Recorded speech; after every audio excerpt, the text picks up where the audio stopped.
What if Sasuke killed Naruto at the final valley? Our story begins at a climactic battle between the young Uchiha and Uzumaki. After a wicked clash of Rasengan and Chidori, the victor Sasuke stood above his best friend who'd be knocked out from the blow, contemplating the ultimate decision. Flashes of that terrible night pulsed through his head.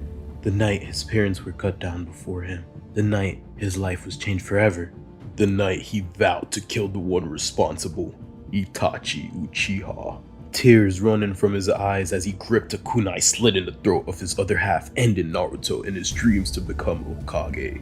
Dropping to his knees, vomiting from the disgust he felt from such a sin, heart beating faster, breath getting shorter, the eyes of the boy evolved into a unique shaped Tomoe. Looking at his reflection in the puddle from the rainfall, he saw a newly evolved Sharingan. Knowing exactly what this meant, he took off to Orochimaru. Before his arrival, he'd be intercepted by a man in an orange mask. The man telling him he knows his brother would halt him from advancing immediately activated his Mangekyo Sharingan from pure anger. Showing a lack of fear, Obito told the boy the truth about everything that happened that night, even explaining his involvement, mentioning that if it wasn't for the hidden leaf, his parent didn't have to die. Hearing all of this fully broke Sasuke, wrapping his head around the fact that his reason for becoming stronger was built around nothing but lies. He killed his best friend over a lie. Watching the masked man vanish from thin air, the young Uchiha understood regardless of this new confusing information, by all means he needs power.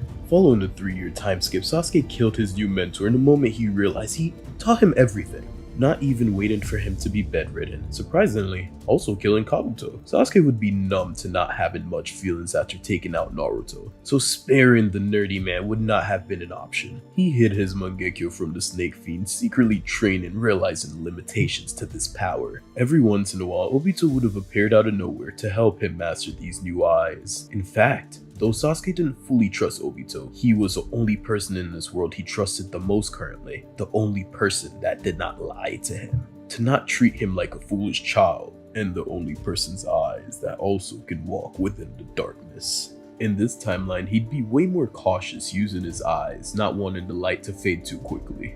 The recruitment of Team Heavy, he'd have very ulterior motive for their purpose. During the encounter with Deidara, instead of wasting time trying to figure out the perfect counter for his fighting style, the young Uchiha would just set him on fire with the eternal black flames of Amaterasu. Such a beautiful, gory sight. As the blonde artist died, he accepted that his fate were to lose to these eyes. Moving forward, never looking back, Sasuke would walk on the path to Itachi. If you're enjoying this video, please leave a like and sub so I can know whether to do more what ifs in the future. Now back to the story. Arriving would not just be the angry Avenger, but also Team Heavy who'd be quiet to allow the brothers to have a talk. Sasuke smirked ever so slightly. Sitting in a chair with utmost elegance, Itachi opened his pupils, making eye contacts with his brother's eyes. A teardrop fell from his right eye. You've truly learnt the meaning of hatred, my foolish little brother. You have gotten strong. This show of emotions almost threw Sasuke off, surprising him, but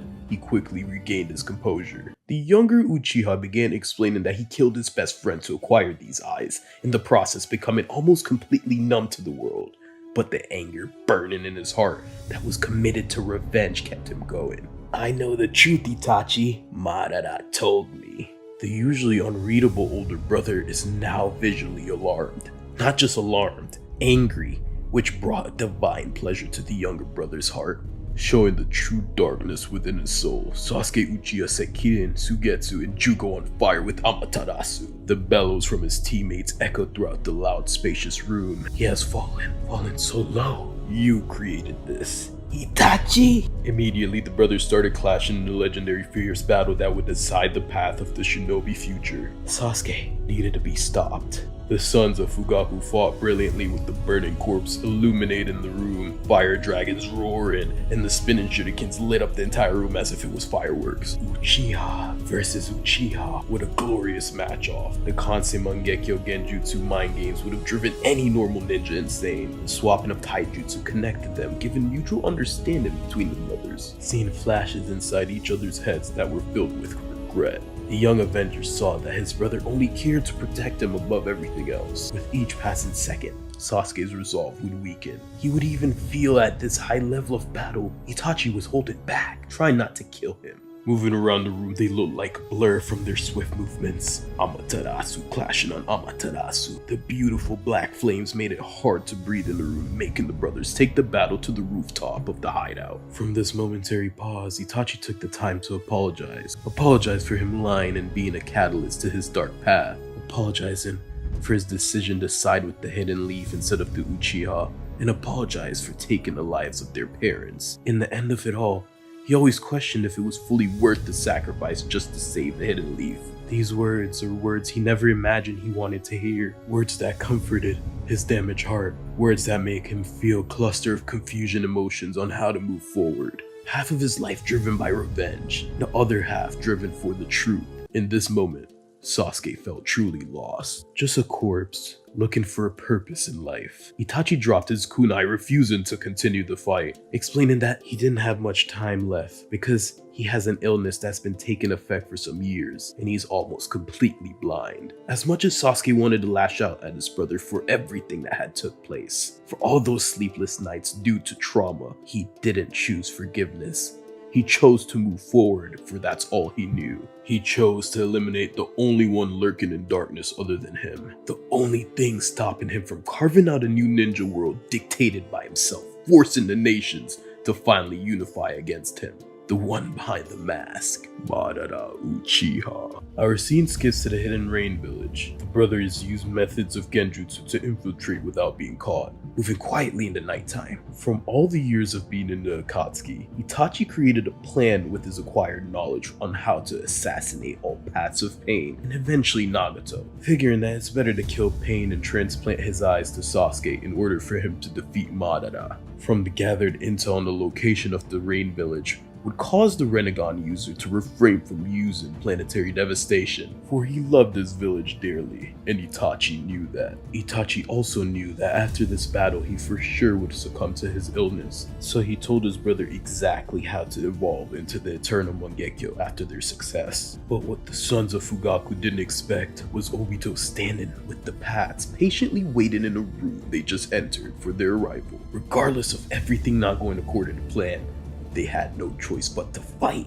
Activating both his Curse Mark and Mangekyo Sharingan, Sasuke was the first one to jump into the fray. Itachi activated his Susanoo. The battle would have been one of the most destructive encounters ever had in the ninja world since the legendary Madara versus Hiroshima. So much power emitting from their enemies caused Itachi's stamina to give out. He was still able to destroy one of the pads, putting up amazing, but just not impossible results. The usage of his Susanoo was the defining factor.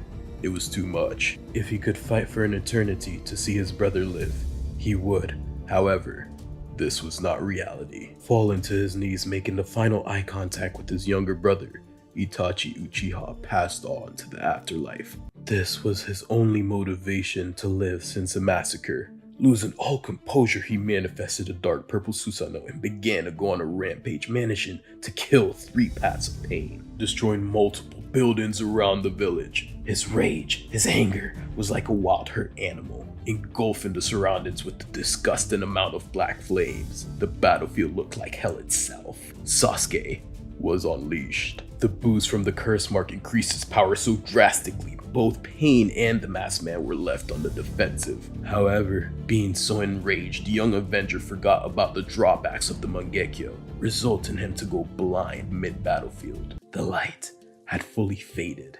You were a wasted spared life. Itachi was a fool. Reunite with the rest of our accursed clan. You're now useless to me, whispered Obito, who'd be standing behind him with a kunai through his chest. Walking away, he'd hear the sounds of Sasuke's skin getting rapidly impaled by Renegon rods, finally ending the boy who walked the road of hatred. Thank you so much if you made it this far in the video. Here are my thoughts on making this what if. When I was writing it, I was just trying to think of a way to make a very dark story. I don't have much very dark stories, and I wanted a dark ending also. You know, taking Naruto out of the story, I knew like I needed to change a couple of things, and I know that link where, you know, why would Obito probably meet up with Sasuke? What was his purpose? Obviously, you know, I didn't write out the purpose completely to the end because eventually he saw that Sasuke went a different path. So I just needed a very dark Sasuke. That's why I did the thing where he ended up destroying his teammates Ugetsu, Kirin, and Jugo. But also I had a realistic Sasuke that also needed somewhat of closure because of him knowing the truth. It's something where it was just not a mess, but it was definitely jumbled up. A bunch of original things from the original timeline, but a bit faster and with a different outcome. In the end, I don't think I could have found a way to make Sasuke and Itachi beat Obito, Uchiha, and Nagato with the 6 paths of pain. Definitely feel free to comment down if you have any criticisms and try to correct my writing. Tell me what I can do better next time, and also leave suggestions. Thank you so much for watching this entire video, and I hope you have a wonderful day.